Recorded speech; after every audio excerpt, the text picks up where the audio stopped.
Hello everyone. आज हम बात करेंगे कॉग्निटिव साइकोलॉजी के बारे में। कॉग्निटिव साइकोलॉजी, जिसको हम हिंदी में संज्ञानात्मक मनोविज्ञान के नाम से भी जानते हैं, आज हम जानने की कोशिश करेंगे कि संज्ञानात्मक मनोविज्ञान क्या है और इसका मनोविज्ञान में क्या महत्व है। इस विषय में हम सबसे पहले 3 मुद्दों पर चर्चा करेंगे। पहला विषय होगा हमारे पास meaning and definition of psychology. पहले हम समझने की कोशिश करेंगे साइकोलॉजी अपने आप में एक सब्जेक्ट के रूप में क्या है। दूसरा, हम समझने की कोशिश करेंगे कॉग्निशन, ये संज्ञानात्मक शब्द को हम विस्तृत चर्चा करके समझने की कोशिश करेंगे। और तीसरा, हम समझेंगे कॉग्निटिव साइकोलॉजी का अर्थ क्या है।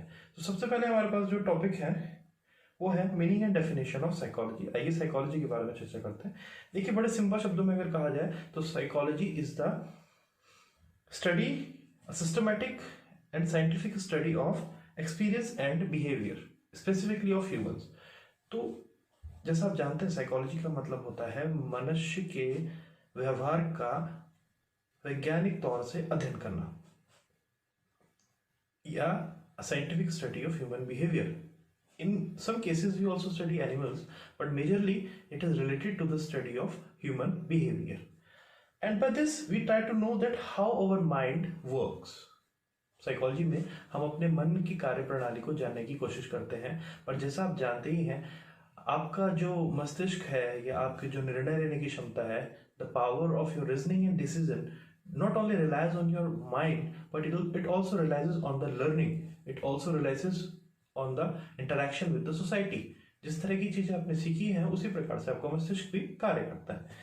तो इस तरह से हम कह सकते हैं कि the science of experience and behavior which tells us how the mind works and behave is known as psychology. कुछ डेफिनेशन, 2 मुख्य डेफिनेशन है हमारे पास साइकोलॉजी या मनोविज्ञान की, जिसके द्वारा हम इसको और बेहतर तरीके से समझने का प्रयास करते हैं। पहले डेफिनेशन में कहती है, psychology is the scientific study of the mind and behaviour. Now here we are not referring just to observe और just to study, we are referring to a scientific study. And scientific study, as you know, scientific study में हमारे कुछ एक parameters होते हैं, एक methodology होती है जिसको हम फॉलो करते हैं। Second definition says that psychology is a science. Again, it is referring on science. Basically, science पे रेफर करने का मतलब ये है कि इसको करने का तरीका पूरी तरीके से वैज्ञानिक है, पूरी तरीके से empirical है। Psychology is a science which aims to give us better understanding and control of the behavior of the organism as a whole. So now it gives us a very deep insight about the complete behavior of a person. Let's take an example. Whatever decision you are taking, जो भी आप फैसले लेते हैं, उसको प्रभावित करने वाले कई कारण होते हैं। जैसे आपके खाने पीने की चॉइस। आप जिस तरह के समाज या परिवार में बड़े हुए हैं, आपके खाने पीने की चॉइस भी लगभग उसी से जुड़ी हुई होगी। इसी प्रकार जीवन के हर एक क्षेत्र में whatever behavior you have, it has been with you because of several factors. Your mind is one of the major factor, but again it also has many other factors to be considered. So इस total behavior को समझना ही psychology का मुख्य विषय है। अब हम बात करते हैं कॉग्निशन या संज्ञान के बारे में। देखिए, कॉग्निशन जो वर्ड है, इसको हम कह सकते हैं, the word cognition is derived from the Latin word cognoscens, which means to know or to come to know, जिसका मतलब होता है किसी चीज को जानना, किसी चीज को महसूस करना या समझना। इसको हम कह सकते हैं कि कॉग्निशन जो होता है, इसमें कई तरह की प्रोसेसेस इन्वॉल्व होती हैं, कई तरह की प्रक्रियाएं इसमें सहभागी होती हैं। जैसे पहली है एक्विजिशन। एक्विजिशन मतलब you get information with the help of your 5 sense organs. आप अपनी 5 ज्ञानेंद्रियों से ग्रहण करते हैं किसी भी प्रकार के इनपुट को, and then it is processed in your mind and then you behave accordingly. Okay, so पहला acquisition है। दूसरा storage, that is also known as memory. Memory is again a very important aspect of consideration in cognitive psychology. Okay, so in other words, it might include the processes that help us to, तो इसमें हम उन सभी processes को, उन सभी प्रक्रियाओं को शामिल करते हैं जो हमें मदद करती हैं। पहला, परसीव, इंफॉर्मेशन को परसीव करने में, अटेंड करने में, रिमेंबर करने यानी कि उसको मेमोरी में स्टोर करने या उसको दोबारा मेमोरी में रखना या उसे रिट्रीव करना, उस इंफॉर्मेशन को दोबारा से ज्ञात करना जरूरत पड़ने पर। थिंक, जिसके बेसिस पे हम फैसले लेते हैं, सोचने की हमें क्षमता देते हैं। चीजों को कैटेगराइज करना, चीजों को रीजन करना, प्रॉब्लम सॉल्व करना, चीजों को डिसाइड करना, और जितनी भी हमारे पास इंटेलेक्चुअल या मेंटल एबिलिटीज हैं उनको हम मुख्यतः कॉग्निशन के अंतर्गत ही समझ सकते हैं। अगला जो हमारे पास टॉपिक है वो है मीनिंग ऑफ कॉग्निटिव साइकोलॉजी। तो अब हम बात करेंगे कॉग्निटिव साइकोलॉजी के बारे में। जैसा आपके सामने ये डायग्राम बना हुआ है, जिस प्रकार हमारा कंप्यूटर या संगणक होता है, उसमें क्या होता है, सबसे पहले आप उसको कुछ इंफॉर्मेशन या जानकारी इनपुट देते हैं। उसके बाद according to the pre programmed, pre instructed programs which we call as software, उसके बेसिस पे वो कुछ फैसले लेता है और उन फैसलों के बाद वो उसको आपका रिक्वायर्ड आउटपुट देता है।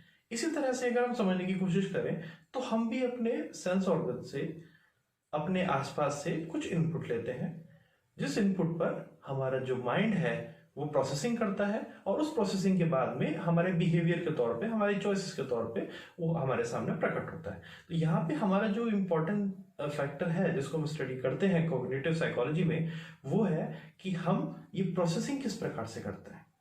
डेटा लेना, उसको प्रोसेसिंग करने की जो हमारी कार्यशैली है उसके बारे में हम बात करते हैं। थोड़ा सा इस बारे में और चर्चा करते हैं। देखिए, मीनिंग ऑफ कॉग्निटिव साइकोलॉजी को हम बिल्कुल सिंपल शब्दों में समझने की कोशिश करते हैं। In other words, cognitive psychology is interested, किस चीज में इंटरेस्टेड है, in what is happening with in our mind that links stimulus and response. Okay, बस मैंने जितना आपको सामान्य शब्दों में बताया कि कॉग्निटिव साइकोलॉजी में mainly we study that how input we accept and then how we process it. The major focus is on the processing part. यानी कि आप समझ सकते हैं कि कंप्यूटर में हम उसके सीपीयू को जिस तरह से अध्ययन करना चाहते हैं, उसी प्रकार से हम अपने मस्तिष्क को अध्ययन करना चाहते हैं कॉग्निटिव साइकोलॉजी में। देखिए, इसमें मुख्य तरह की 4 प्रक्रियाएं हैं जिस पे हम ज्यादा चर्चा करते हैं। पहली है परसीव, यानी इंफॉर्मेशन को परसीव करना, ग्रहण करना और उसको डिकोड करना। देन थिंक, उसके बारे में सोचना। देन लर्न, उसके हिसाब से अपने बिहेवियर को मॉडिफाई करना। And fourth, remember. तो मेनली इन 4 प्रक्रियाओं के बारे में, इन 4 प्रोसेसेस के बारे में we consider mostly, we put our focus, we put our emphasis on these major 4 processes in cognitive psychology. Now finally there are certain questions हमारे cognitive psychology में, संज्ञानात्मक मनोविज्ञान में हमारे सामने कुछ मुख्य प्रश्न होते हैं, जो प्रश्न मैं आपके सामने रखना चाहता हूं। जैसे पहला प्रश्न है, how do we receive information about the outside world. यानी कॉग्निटिव साइकोलॉजिस्ट पूछता है कि हम दुनिया के बारे में किस तरह से अपनी इंफॉर्मेशन को परसीव करते हैं। ठीक है, एक छोटे से एग्जांपल से समझने की कोशिश करते हैं। Suppose there is a person who is colour blind. अगर कोई व्यक्ति है जिसको रंग अंधता की शिकायत है या समस्या है, और आप एक सामान्य व्यक्ति हैं, तो आपको ये समझना पड़ेगा कि कुछ चीजें जो आपके लिए सामान्य हैं, जिससे रंगों में आप भेद आराम से कर सकते हैं, वही एक कलर ब्लाइंड व्यक्ति इन तरह का भेद नहीं कर सकता। तो वो किस तरीके से इंफॉर्मेशन को परसीव करेगा और किस तरह से वो अपने आप को अडेप्ट करेगा to be a normal person.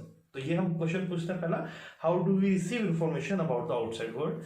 Second is, how do we store and process information. अब देखिए, अब जैसे आपका कंप्यूटर को ही हम एग्जांपल लेके चलते हैं। कंप्यूटर में आपको पता है आपकी सारी इंफॉर्मेशन हार्डवेयर में सेव हो रही है, but do you know where in your mind और in your brain where you are keeping the information. Certain research have shown that your cell has memory. आपका जो सेल है उसमें भी एक मेमोरी होती है, आपका डीएनए में भी एक मेमोरी होती है, जिसके कारण वो एग्जैक्टली अपने आप को रेप्लिकेट करता है। तो कॉग्निटिव साइकोलॉजी में हम जानने की कोशिश करते हैं कि हम इंफॉर्मेशन को कहां और किस प्रकार से स्टोर करते हैं, या हम मेमोरी के बारे में बात करते हैं। Second, third is, how do we solve problems. Problem solving is again a very important aspect in our life, because इसकी वजह से ही जो ह्यूमंस है वो इतना एक सक्सेसफुल स्पीसीज के तौर पे सामने निकल के आ पाया है। हमारी सफलता के पीछे हमारी प्रॉब्लम सॉल्विंग एबिलिटी बहुत मायने रखती है, और इसके बारे में हम विस्तृत अध्ययन करते हैं कॉग्निटिव साइकोलॉजी में। इस प्रकार से ये हमारे सामने कुछ प्रश्न है जिनके बारे में हम कॉग्निटिव साइकोलॉजी में स्टडी करते हैं। तो आशा करता हूं आपको कॉग्निटिव साइकोलॉजी के बारे में समझ आ गया होगा। Cognitive psychology is a process in which we try to understand the processing of your mind and your decision making and all other kind of things. Okay, now we have some definitions of cognitive psychology. I will talk only about one which is sufficient I believe. वो कहती है the scientific study of the mind. Now here we have used the word mind, not brain, because we are not referring to neurology or any other kind of science, natural science. We are referring to mind, and mind is not something which you can see, feel. It is an abstract concept. तो mind को हम उस तरह से समझ सकते हैं जैसे हमारे ग्रंथों में बताया गया है मन के बारे में. ओके जिसमें हम कह सकते हैं कि मस्तिष्क के हम सॉफ्टवेयर वाले आयाम के बारे में बात करेंगे कि हाउ इट वर्क्स. सो ये था दोस्तों एक छोटा सा आपके सामने प्रस्तुतिकरण. It was a small presentation on cognitive psychology. I hope आपको कॉग्निटिव साइकोलॉजी का बेसिक समझ आएगा और इसी प्रकार से हम आगे भी कई महत्वपूर्ण विषयों पर चर्चा करेंगे. आपके मूल्यवान समय के लिए धन्यवाद.